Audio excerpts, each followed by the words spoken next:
कुछ चंद लोगों की इस प्रकार से जो साजिश है उसके कारण से लद्दाख का माहौल खराब करने नहीं दिया जाएगा। आप देखेंगे 2-4 दिन में लाहौर यहां पर जो लद्दाख का माहौल है ठीक हो जाएगा। परसों हमारे पास 90 घायल थे, कल कुल मिलाकर के 19 लोग उसमें से रह गए हैं। उम्मीद है कि वो भी डिस्चार्ज कर दिए जाएंगे। कुछ को माइनर इंजरीज, किसी को थोड़ी ज्यादा इंजरीज हुई थी, उसी को देखते हुए यहां पर जो वातावरण है फिर से शांत हो, इस प्रकार के प्रयास किए जा रहे हैं। लद्दाख में जो हुआ बड़ा अनफॉर्चुनेट है। हमने परसों के दिन जब यहां पर प्रदर्शन था या बंद की काल थी तो हमने सिर्फ यही कहा था, हमने अपने साथियों को ये जो पुलिस वाले हैं उनको लाठियां देके भेजा था। कोई इस प्रकार का माहौल नहीं था, लेकिन वहां धरने पर जाकर के उसके बाद उठना और बाद में जाकर के एकदम से जगह जगह पर आग लगाना, और ये भी था कि वो बहुत से ऐसे लोग ऑफिसर्स को आइडेंटिफाई उन्होंने किया था जिस पर कि अभी ये काम होने वाला था। इसलिए एहतियातन बड़ा जरूरी था कि इस प्रकार के जो मॉब को हम रोकते, क्योंकि इस मॉब के पीछे बहुत बड़ी साजिश थी।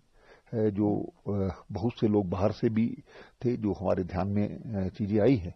तो हम नहीं चाहते कि लद्दाख जो एक शांति वाला क्षेत्र है उसको इस प्रकार से माहौल क्रिएट किया जाए। कुछ लोगों ने सीआरपीएफ और पुलिस की गाड़ियों को जलाने का जो प्रयास किया है उसमें अभी हमारे पुलिस के जवान भी बैठे थे। तो ये सिर्फ आत्मरक्षा के लिए सब कुछ किया गया। इससे बढ़कर जो भी करना पड़ा वो भी अनफॉर्चुनेट है। आप कह रहे हैं कुछ लोग बाहर से भी शामिल थे। किस तरीके की कार्रवाई और किस तरीके के रिपोर्ट्स मिले हैं अब तक, और क्या कुछ कार्रवाई, कितने लोगों की गिरफ्तारी? क्योंकि 4 मौतें, वो भी युवाओं की, 70 से ज्यादा लोग घायल।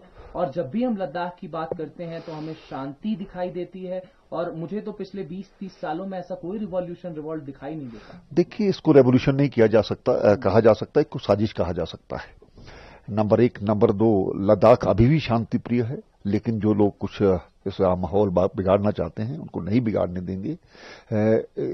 ये जो आपने घायलों की बात की है, परसों हमारे पास 90 घायल थे, कल कुल मिलाकर के 19 लोग उसमें से रह गए हैं।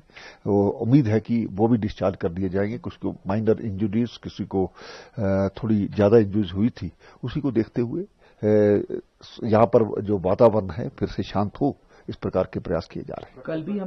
कल भी हमने देखा था कि कर्फ्यू था।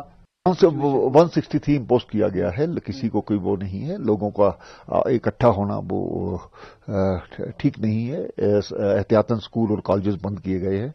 तो मुझे उम्मीद है कि जल्द माहौल ठीक हो जाएगा। कितने दिन तक का एंटिसिपेशन है और क्या कुछ सिक्योरिटी इनपुट्स आ रही हैं? देखिए, आज इसके बाद हम एक मीटिंग करने वाले हैं। मीटिंग के बाद हम कुछ बताएंगे। मीटिंग किन किन लोगों से है? और स्वाभाविक बात है कि ये जो लॉ एंड ऑर्डर एडमिनिस्ट्रेशन और पुलिस या सुरक्षा बल है उनके साथ ही मीटिंग होगी। अभी क्या माहौल है लद्दाख की, अगर हम बात करें? आप जाकर के देख सकते हैं, माहौल शांत है और किसी प्रकार से किसी को रोका नहीं जा रहा।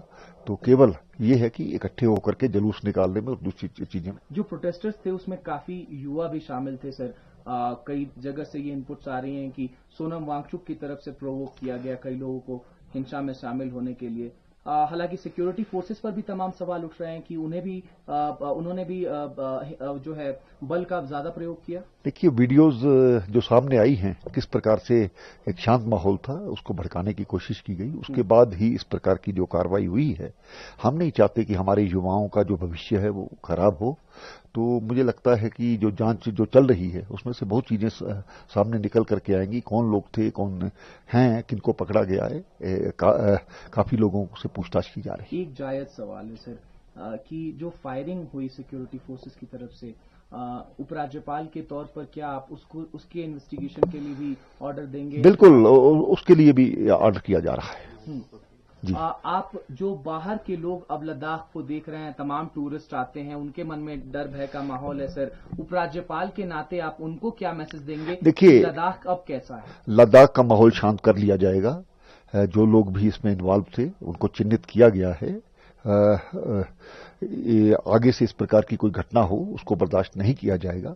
तो मैं भी आपके माध्यम से जो स्थानीय हमारे लोग हैं, जिम्मेवार लोग हैं, यहाँ पर सामाजिक संस्थाएं हैं, रिलीजियस संस्थाएं हैं कि आप इस जो लद्दाख की असली परंपरा है उसको बनाने का प्रयास कीजिए और प्रशासन उनके साथ खड़ा है। लद्दाख की इकोनॉमी मूलतः टूरिज्म बेस्ड इकोनॉमी है। मुझे बड़ा अच्छा लगा, अभी तमाम बाइकर्स जा रहे थे और हमारे सहयोगी रिपोर्टर ने उनकी तस्वीरें निकाली और एक अलग ऑप्टिमिज्म दिखाई दिया सर 3-4 दिनों के कर्फ्यू के बाद।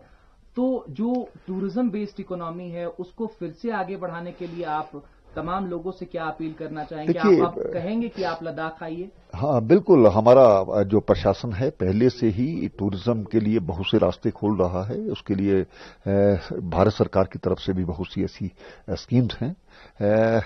कुछ चंद लोगों की इस प्रकार से जो साजिश है उसके कारण से लद्दाख का माहौल खराब करने नहीं दिया जाएगा। आप देखेंगे 2-4 दिन में लाहौर यहाँ पर जो लद्दाख का माहौल है ठीक हो जाएगा।